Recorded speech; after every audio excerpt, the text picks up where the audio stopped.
What goes on in the minds of people who voluntarily expose themselves on a regular basis to the rigours and stress of long distance running? Today, I'm diving into the fascinating topic of mental toughness in running, with insights from a California State University case study that explored the inner thoughts of runners. Later on, we'll also discuss how you can develop your own mental toughness for running.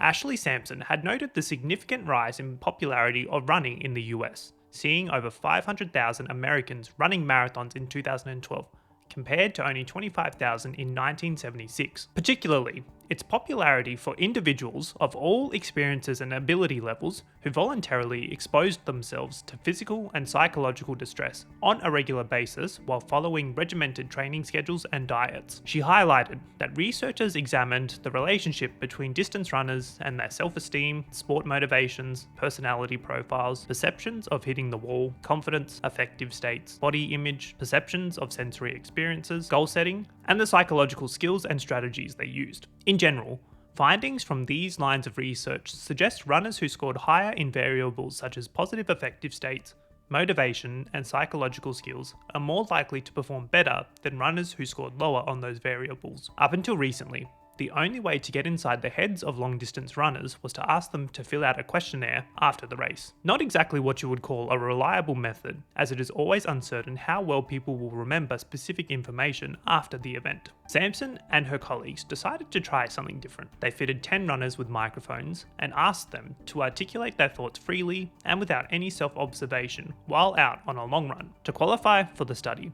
runners had to have completed a marathon within the past calendar year, be currently training for either a half marathon or greater distance, be at least 18 years old, and willing to complete both parts of the study. After completing a 30-minute trial run on a treadmill to practice verbalizing their thoughts, all runners were asked to complete a long run of 7 miles or longer within a week of the treadmill trial. They were given a recorder and microphone to record the run and a spy belt to hold the equipment. The scientists then listened to all 18 hours of the recorded material, searching for patterns. The thinking aloud protocol allowed only immediate thoughts to be recorded. Thinking aloud actually stops the mind from wandering. Here were some of the comments made by the runners. "Holy shit, I'm so wet from all the sweat," reported Bill. "Breathe.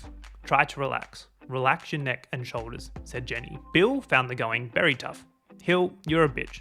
It's long and hot. God damn it. Mother effer." Fred, though, paid more attention to his surroundings. "Is that a rabbit at the end of the road? Oh yeah, how cute." I'll also state that these aren't the real names of the runners who participated in the case study. The thoughts were categorized into a series of themes. 3 themes in particular emerged: pace and distance, pain and discomfort, and environment. All of the participants in Sampson's experiment experienced some level of discomfort, especially at the beginning of their run. Let's discuss some of Sampson's findings with each theme: pace and distance. Pace and distance alone were mentioned 201 different times in the long runs, appearing to be an integral part of the participants' running experience. This theme also consisted of the following sub-theme: thoughts about monitoring pace and distance, strategies to maintain pace, and alternating pace. This continual awareness allowed participants to vary their pace depending on the terrain. Specific strategies were thought about and used during the long run, mentioned 122 different times. An example were positive self-talk statements like, "You can do this, come on, try and sprint through, don't walk, keep the pace." Pain and discomfort. Pain and discomfort was felt by a majority of participants and mentioned on 161 different occasions. Examples of these thoughts of participants were, "I'm still pretty sore from yesterday's run. My hips are a little tight. I'm stiff, my feet, my ankles, just killing me this morning. And a little bit of pain in my left hip. Ouch. It'll get better. Loosen up.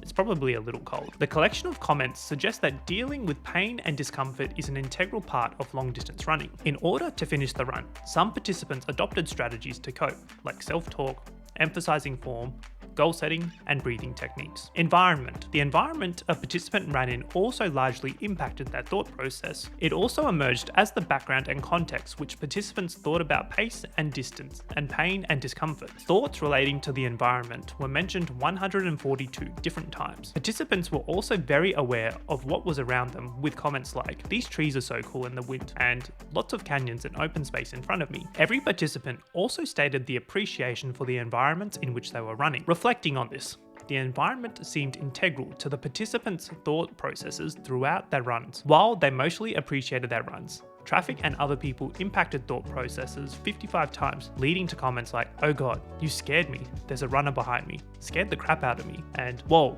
get out of the way, fucking crazy people. All of these cars are getting me wet." Overall, it appears long distance runners all experience similar thoughts and difficulties when out running. We also seem to adopt similar strategies to get through a run, as evident in the comments by participants in the study. From this case study alone, I'm drawn to the idea of mental toughness, particularly when it comes to running.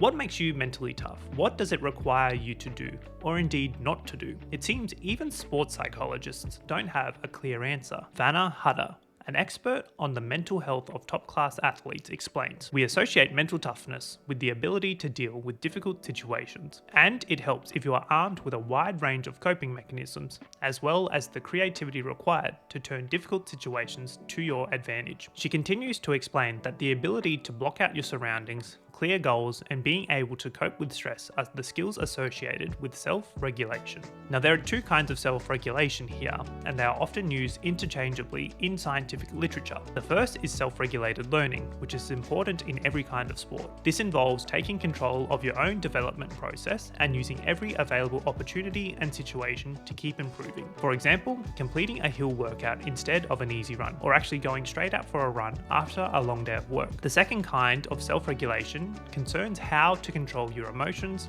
thoughts, and actions to keep them in line with your goals. For example, how do you deal with the inevitable nerves before a race and feelings of boredom and fatigue while you are running? Self-regulation can be learned to an extent, but we do not know how trainable it is, primarily because of its complexity. Vanna suggests that there is a limit on its trainability. People who are very bad at it can certainly improve, but they will probably never be as good as those who have a natural talent for self-regulation or have worked on it from an early age. So how can we train self-regulation? Should we enlist the help of a coach or sports psychologist? That can help, but Hutter suggests only a little background information is usually enough to get you going. You need to actively seek out situations in which you are forced to confront your own thoughts and emotions. That has the most effect. We may not always realize it, but every time we train, we are exposed to a lot of different psychological stimulants. We all require motivation to complete a training session. Even just making time for an endurance training session lasting just a couple of hours involves a psychological process. The next way we can improve our mental toughness is via mental training. Brain training is unlike regular training. To make your brain stronger, you need to do some tough mental training, like going for a run after a hard day at work. This helps you to delay the point of which running begins to feel really tough. It's all about developing the kind of mental resilience that comes from going out for a run even when you don't really feel like it. There are also lots of psychological tricks that can have a direct effect on the perception of effort. Using music to trick the mind into believing that you are less exhausted than you actually are during a workout is one. Setting clear goals can also be a great motivator. Knowing how long a course is and how much ground you have already covered makes running a lot easier than when you are ignorant of these facts. Verbal encouragement from people along the route also makes life easier for a runner, as does previous experience with specific races or forms of exercise.